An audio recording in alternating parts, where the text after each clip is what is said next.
Hi all, welcome back. ಇವತ್ತಿನ ಮನೆ ಮದ್ದು ಬಂದುಬಿಟ್ಟು ಲವಂಗದ ಸಿರಪ್ನ ಮಾಡ್ತಾಯಿದ್ದೀನಿ. ನೀವು ನೋಡ್ತಾ ಇದ್ದೀರಲ್ಲ ಎಷ್ಟು ಚೆನ್ನಾಗಿ ಕಾಣಿಸ್ತಾ ಇದೆ ಅಂತ.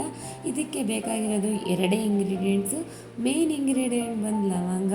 ನಿಮಗೆ ಗೊತ್ತಿರೋ ಹಾಗೆ ಲವಂಗದಲ್ಲಿ ಸಾಕಷ್ಟು ಹೆಲ್ತ್ ಬೆನಿಫಿಟ್ಸ್ ಇದ್ದಾವೆ. ಸೊ ಇದ್ರ ಬಗ್ಗೆ ಏನಾದರೂ ಬೇಕು ಅಂದರೆ ಕಮೆಂಟ್ ಮಾಡಿ, ನಾನು ಕಂಪ್ಲೀಟ್ ವೀಡಿಯೋನ ತಿಳಿಸ್ಕೊಡ್ತೀನಿ. ಇವತ್ತಿನ ಈ ಸಿರಪ್ಗೆ ಏನೇನು ಬೇಕು ಅಂತ ತಿಳ್ಕೊಳ್ಳೋಣ ಬನ್ನಿ. ಫಸ್ಟ್ ಬಂದು 10-12 ಲವಂಗ ತೊಗೊಂಡಿದ್ದೀನಿ. ನಾನಿಲ್ಲಿ ದೊಡ್ಡವ್ರಿಗೆ ಮಾಡ್ತಾ ಇರೋದ್ರಿಂದ.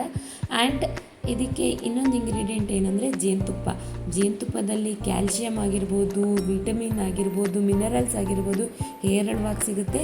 ಇದರಿಂದ ಹೆಲ್ತ್ ಬೆನಿಫಿಟ್ಸು ಜಾಸ್ತಿ ಇದೆ ಆ್ಯಂಡ್ ವೆಯ್ಟ್ ಲಾಸ್ಗೂ ಕೂಡ ಹೆಲ್ಪ್ ಆಗುತ್ತೆ.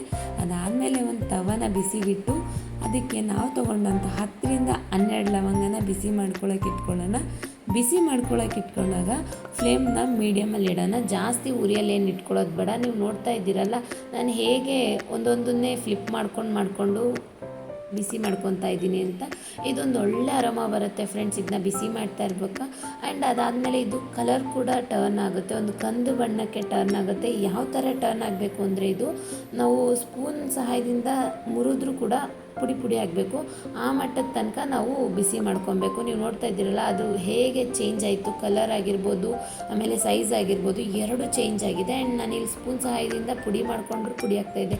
ಇದಾದಾಗ ನಾವು ಫ್ಲೇಮ್ನ ಆಫ್ ಮಾಡಿಬಿಟ್ಟು ಒಂದು ಕುಟಾಣಿ ಇರುತ್ತಲ್ಲ, ಕುಟಾಣಿಗಾದರೂ ಹಾಕೊಬೋದು, ಇಲ್ಲ ನೀವು ತವದ ಮೇಲೇ ಈ ಥರ ಪುಡಿ ಮಾಡ್ಕೊಬೋದು. ನಾನು ತವದ ಮೇಲೇ ಪುಡಿ ಮಾಡ್ಕೊತಾ ಇದ್ದೀನಿ.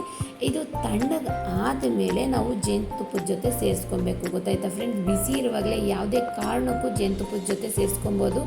ಇದರಿಂದ ವೆರಿ ಡೇಂಜರಸ್ ಹೆಲ್ತ್ ಪ್ರಾಬ್ಲಮ್ ಬರೋ ಚಾನ್ಸಸ್ ಇದೆ. ಹೇರ್ ಫಾಲ್ ಆಗ್ಬೋದು, ಇರಿಟೇಷನ್ ಆಗ್ಬೋದು, ಸ್ಕಿನ್ ಅಲರ್ಜೀಸ್ ಆಗ್ಬೋದು. ಸೊ ಹಾಗಾಗಿ ಬಿಸಿ ಇರೋವಾಗ ಜೇನುತುಪ್ಪದ ಜೊತೆ ಯಾವುದೇ ಕೂಡ ಆ್ಯಡ್ ಮಾಡಬಾರ್ದು, ನೀರು ಕೂಡ ಸುದಾ ಆ್ಯಡ್ ಮಾಡಬಾರ್ದು. ಇದು ತಣ್ಣಗಾದಮೇಲೆ ನಾನು ಇದನ್ನು ಮಿಕ್ಸ್ ಮಾಡ್ಕೊಂಡಿದ್ದೀನಿ. ಮಿಕ್ಸ್ ಆದಮೇಲೆ ಈ ಸಿರಪ್ ರೆಡಿ ಆಯಿತು. ಆ್ಯಂಡ್ ನೀವು ಇಲ್ಲಿ ನೋಡ್ತಾ ಇದ್ದೀರಲ್ಲ, ನನ್ನ ಮಗಳಿಗೆ ನಾನು ಇಲ್ಲಿ ತಿನ್ನಿಸ್ತಾ ಇದ್ದೀನಿ. ಆ್ಯಂಡ್ ಈ ಥರದೇ ಇನ್ಫಾರ್ಮೇಷನ್ ವೀಡಿಯೋನ ನಾನು ನಿಮಗೆ ಕೊಡ್ತೀನಿ. ನಿಮಗೇನಾದರೂ ಈ ಇನ್ಫಾರ್ಮೇಷನ್ ಇಷ್ಟ ಆಯಿತು ಅಂದರೆ ಪ್ಲೀಸ್ ಲೈಕ್ ಮಾಡಿ, ಶೇರ್ ಮಾಡಿ. Thank you for watching.